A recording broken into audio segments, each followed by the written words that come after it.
Ingleside Imaginarium, coming to you with the second edition of Myths and Stitches. This is a new type of video that I have decided to do in conjunction with the Ingleside Imaginarium Keramos Bestiary Stitch Along. If all of these things seem foreign to you, let me just mention that this is a FlossTube channel, which means it is a YouTube channel about the art of cross-stitching.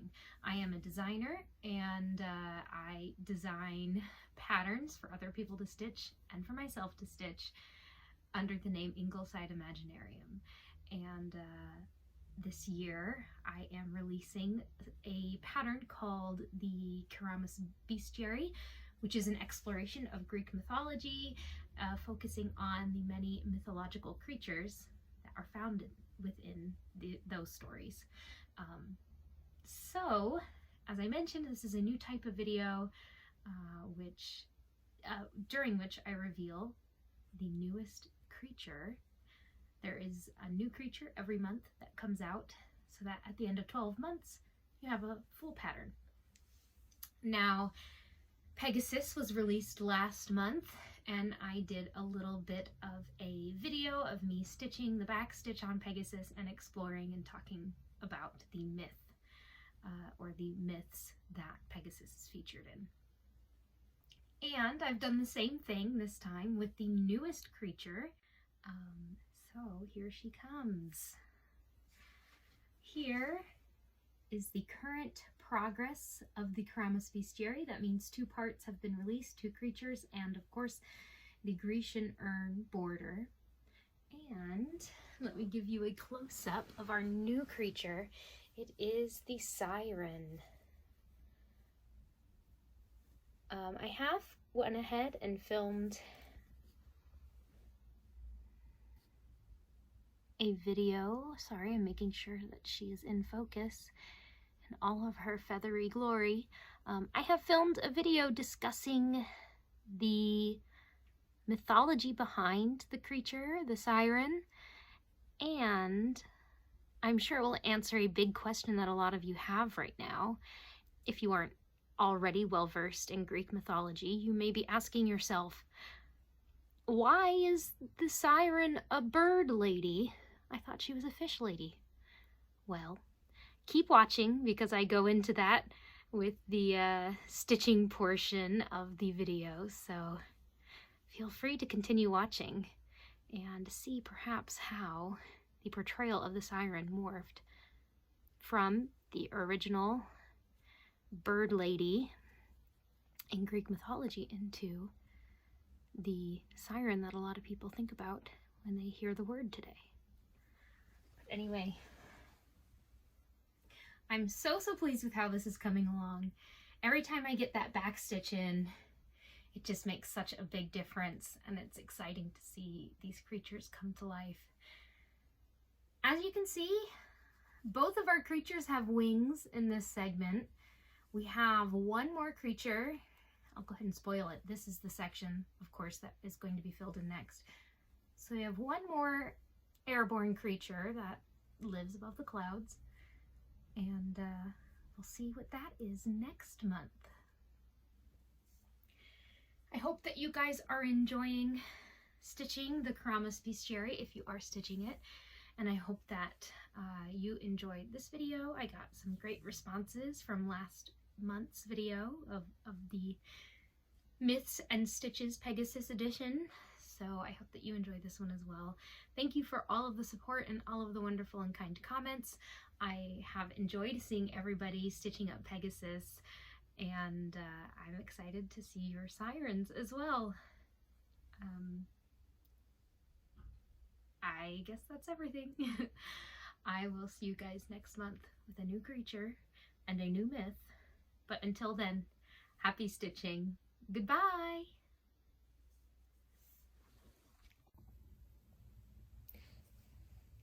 Hey there! I'm ready to start the back stitching on my second creature in the Keramos Bestiary Sal, the mystery stitch along for this year from my design company, Ingleside Imaginarium. As you can see, Pegasus up here is finished. Nope, you can't see him. Just kidding. Pegasus was the first creature, and now we're on the second creature down here, which if you're watching this on my YouTube or FlossTube channel, you'll know that's already been revealed to be a siren. The mythical women? Debatable. I mean, all mostly female creatures that were said to sing sailors to their doom. So, yes, that's what our second installment of Myths and Stitches will be about. Before I get started stitching, I just wanted to give a little bit of, I guess, just some announcements, just some information. I don't have a chair in my room. I don't have a table in my room. I live in New York City and I have a very small room in an apartment, and I am not really able to get a great setup for my tripod and my stand and everything. So you guys are currently balanced on a book on my lap, kind of. So I'm sorry if it wiggles. Also, we have a train that goes by. I live by the above ground train, one of the lines, and it's loud and sometimes shakes things, so I'm hoping that I won't have any extraneous movement going on. The other disclaimer, I think that's the word I was looking for earlier. The other disclaimer is that I did notice in my last video that some of my plosive sounds, as well as my sibilant sounds, they were very loud. Somebody commented on the sound levels, and I had turned down the sound on this, the stitch along portion of the video, because I was very self-conscious about how noisy my P's and S's and things were, which, when you're talking about a creature called Pegasus, there's a lot of those. So my apologies for that. I'm working on figuring out a better way of filming. I'm a little further away from the microphone today, so I'm hoping that will help. But without further ado, let's head into the back stitch and get started with our Myths and Stitches discussion on the Mythical Siren. So the Sirens, like most every other creature in Greek mythology, were born, but there is some debate as to who their parents were. Generally, they're thought to be the offspring of a water god or a river god, which one is debated, and generally they're regarded as the offspring of him, whomever that male figure was, and one of the 9 muses. Something else that is debatable in the mythology and the different stories told about these creatures over the years and centuries is the number. In what is arguably the most famous story in which they are featured, which is the epic tale of Odysseus and his journey as told by Homer, there were only 2, but there were thought in some other tales to be, I think, as many as 6, or anywhere in between. So, yes, that is questionable, as is their parentage. But they were born as the union between a river god or spirit or deity, a river deity, let's say that, and one of the muses, who were these beautiful women, and they were all sort of in charge of a different form of art. You had, for example, Terpsichore, or Terpsichore. I'm trying to get my Greek pronunciations right, but I cannot guarantee that I will always get them right. Terpsichore, who is important to me, for example, because she was the muse of dance. And I actually was obsessed with the musical Cats in middle school, and I learned about terpsichore the first time because there is a line in Cats. It's actually mentioned twice, but in the original poetry written by T.S. Eliot, he speaks that cats reserve their terpsichorean powers to dance by the light of the jellicle moon, meaning that they may sleep all day, but then they get up to a lot of dancing and zooming around the house at night, which I would say is very true. But those powers, terpsichorean, would come from Terpsichore, who is one of the proposed mothers of the Sirens, actually. But there was a muse that was supposed to be in charge of, like, epic poetry. There was a muse in charge of tragic tales and drama. There was the muse on the other side of that who was in charge of more happy, the tragedy and comedy masks are kind of, one was in charge of each of the sides of that. And I can't remember what every muse stood for, but there were 9 of them. And one of them is said to be the mother of the Sirens, which makes sense if you think about it, because the Sirens are known for this amazing musical ability, and to have a mother who is one of the muses is fitting. Now, there isn't a lot known about their sort of general life before they're featured in some of these epic tales and epic adventures. But in some illustrations, at least in the beginning, they're kind of portrayed similar to the muses as just attractive women. So the story perhaps of how the Sirens went from these beautiful women to the way they are portrayed in Greek mythology, other places, as these part bird, part woman creatures. There is an explanation for that in Greek mythology. And that story has to do with Demeter, the goddess of seasons and agriculture and the harvest, and her daughter, Persephone, arguably the one other being who was the most important thing to Demeter in the entire world. Supposedly, the Sirens were companions of Persephone, and many of you might know Persephone's fate because it is one of the more famous Greek myths, especially with creative tellings using these characters, such as Hadestown, the new Broadway musical that premiered, well, fairly recently. And Persephone was gorgeous, and she drew the attention of Hades, the god of the underworld. Perhaps in sort of an opposites attract sort of way. But Hades ended up kidnapping Persephone and taking her underground to the underworld. And there's a lot more to that story, but what does that have to do with the Sirens? So Hades kidnaps Persephone, takes her to the underworld, and Demeter, above ground, is furious. While Persephone is down in the underworld, she's offered a pomegranate by Hades, and she eats of this pomegranate a certain number of seeds and leaves the others behind.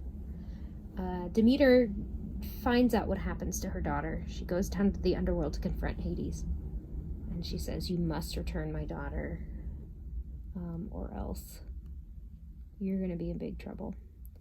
And so Hades says, "Oh, I'm so sorry. As much as I would like to return your daughter, she has partook? I'm not sure. She has partaken in food from the underworld, and that means that she cannot leave." But on another technicality, because she had only eaten a partial number of these seeds from this pomegranate, they worked it out that she would spend half of the year, because she ate half the seeds, underground with Hades, who would be her husband, and half the year above ground with her mother, just as things had always been.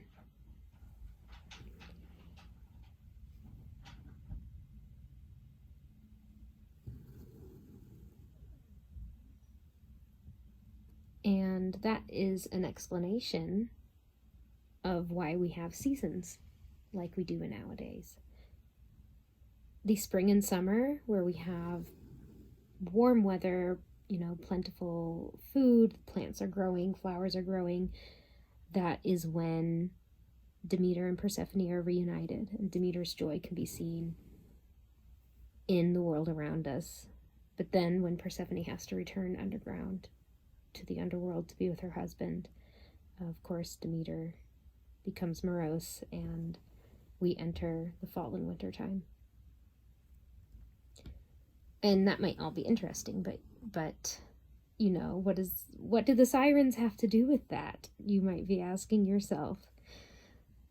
Well, supposedly the sirens were the companions of Persephone.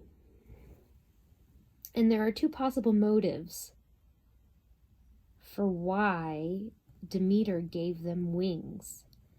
The first motive is that they asked her for wings so that they could fly around the world, calling out for Persephone to try and find her. And that is why they were given wings by the goddess Demeter, so that they could try and find her daughter and their friend. The other motive is that Demeter was infuriated that the Sirens, who hung out with her daughter all the time, had not stopped Hades from kidnapping Persephone. And so, in an act of retribution, she cursed the Sirens to forever call for her daughter. And that's why they became the more monstrous creatures that they are known as today. Now, before I go into more about, the myths and the stories that the sirens are featured in, there's another question you might be asking yourself. You might be thinking, I thought that sirens and mermaids were basically the same thing. I thought that sirens were half women, half fish. The top half of a woman, the bottom half of a fish. And while certainly in the last few centuries, more recently, kind of like medieval time forward, sirens have become synonymous with mermaids. And the idea of these aquatic fish women singing to sailors and luring them to their doom with kind of their sex appeal. That is a more modern interpretation of the siren tale. In Greek mythology, and in one of the earliest depictions of sirens that there are, which this design is based on. This design is based pretty directly from a portrayal of a siren on an ancient Greek urn. They were these bird creatures. And no one's quite sure where the change went, but with, all of the romantic languages you have, I'm pretty certain, like Spanish, Italian, and French, the word for mermaid is sirena, or some play on the word siren. So it's easy to see where that confusion came about. But the original Greek sirens, which, the stitch-along is based on Greek mythology and ancient Greek portrayals of the creatures that are featured in the mythology. They were these bird creatures. I just found that interesting. So I thought you guys would too. So I teased it a little earlier, but arguably the most iconic and famous story that the Sirens feature in is that of Odysseus on his journey to return home to his wife, written by Homer, after making friends, I guess you would say, with the witch Circe or Kirka or Kirke, who, was this beautiful witch who lived on an island and turned men into animals. After he was able to make friends with her, she helped him by giving him advice for all of the many trials and tribulations he would face on his way home. And one of the things that she warned him about was an island inhabited by the Sirens. And she told Odysseus about the way that their voices could drive a man crazy and cause him to leap to his death. She told him the story of the many adventuring sailors who had met their doom in the ocean and upon the rocks of this island because they had been driven out of their wits by the song of the Sirens upon that island, calling to them. And she gave him the great advice of using wax to stop up the ears of his crew, he and his crew, so that they could sail by the island without hearing this song of the Sirens, and thereby pass by safely. Odysseus, however, stated that he wanted to hear the song of the Sirens. He wanted to know what was so intoxicating about it, what they were singing about. And so she said, well, in that case, if you must hear the song, have your men tie you to the mast of your ship. Make sure, however, that they tie you as tightly as you can stand, as tight as possible, because if you do hear the sound of the siren song, you will suffer the same fate as any other man. And so Odysseus thanks Circe for the advice and starts back on his ship with his crew, and they begin sailing. And sure enough, they get to this island where the Sirens live, in a flowery meadow surrounded by dead bodies that are decaying and rotting. And his crew doesn't hear it, but Odysseus, who has been lashed and bound to the mast of his ship, hears the Sirens begin singing and begin calling to him. Now, I mentioned earlier when I was talking about the more medieval portrayals of Sirens versus the original Greek portrayals of Sirens, something else that's interesting and over the years has changed is that nowadays we think of Sirens as being seductive, sultry, these beautiful women that use their singing and their sex appeal to drive men crazy. But back in Greek mythology, and specifically in the story of Odysseus that we're discussing right now, Odysseus is lured by the Sirens because of their knowledge. They have knowledge of all that is going on in the world. They have knowledge of things that have happened and things that are to come. And Odysseus strains against his binding and he yells to his sailors, "You must let me go. I must know what they know. I must go to them." But thankfully, the wax in these sailors' ears are strong enough that when they see him starting to struggle against his bindings, they tie it even tighter. And so Odysseus' ship passes safely by the Sirens without any of his sailors succumbing to their song. It is sometimes said in some myths that if a siren, or if a siren's song is heard and there is no fatality, if someone leaves alive after having heard it, then the Sirens cannot live any longer. And so in some versions of the tale, or in extra bits of the tale, the Sirens, after Odysseus is able to sail by successfully, throw themselves from their island into the seas and perish. But that's not in every version of the myth.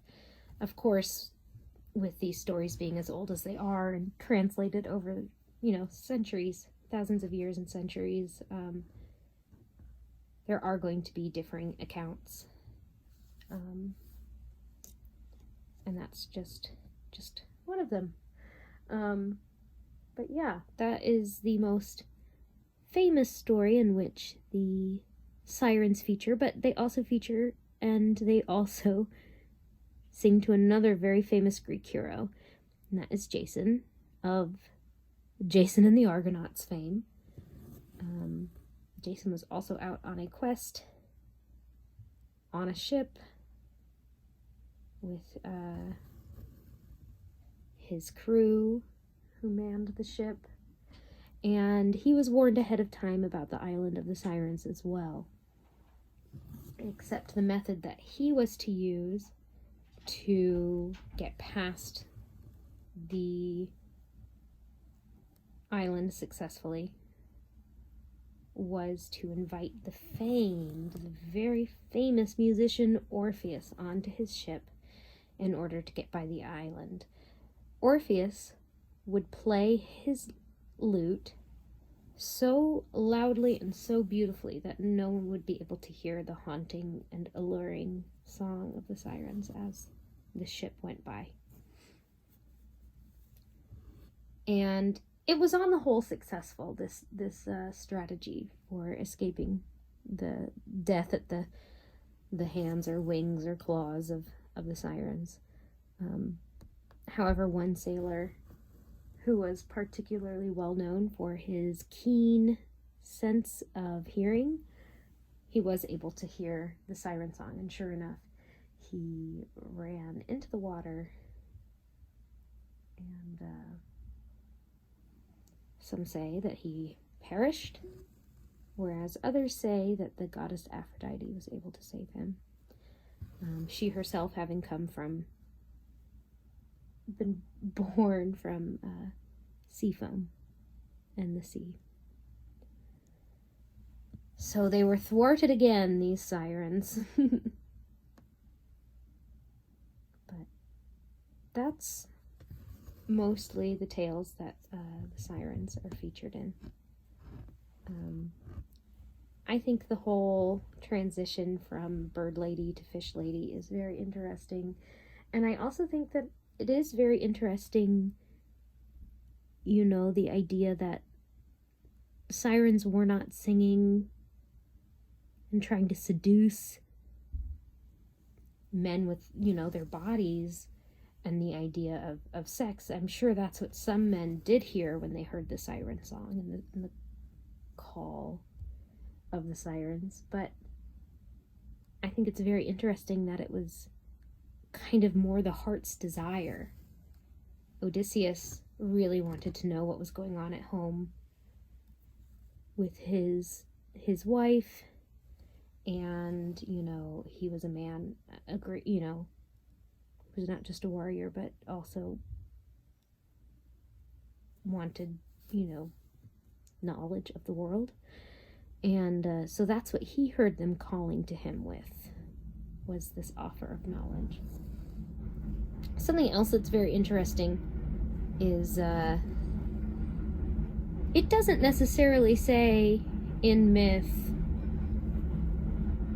that the Sirens were cannibalistic or carnivorous, and that they ate the bodies of the sailors who perished on their island.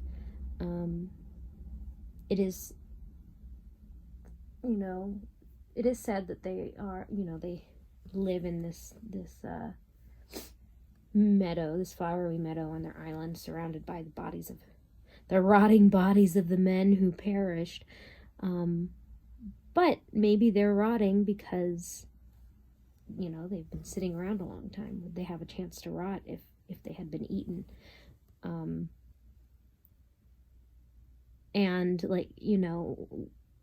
with that idea, it would maybe be more of a tragedy that here they call out from their lonely island, and they get men coming, but they have no way to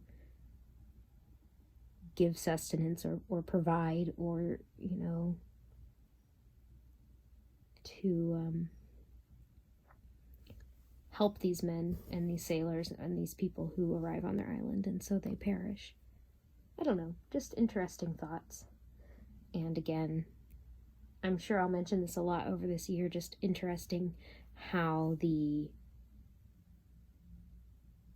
myths and these creatures and their connotations and correlations over the years change.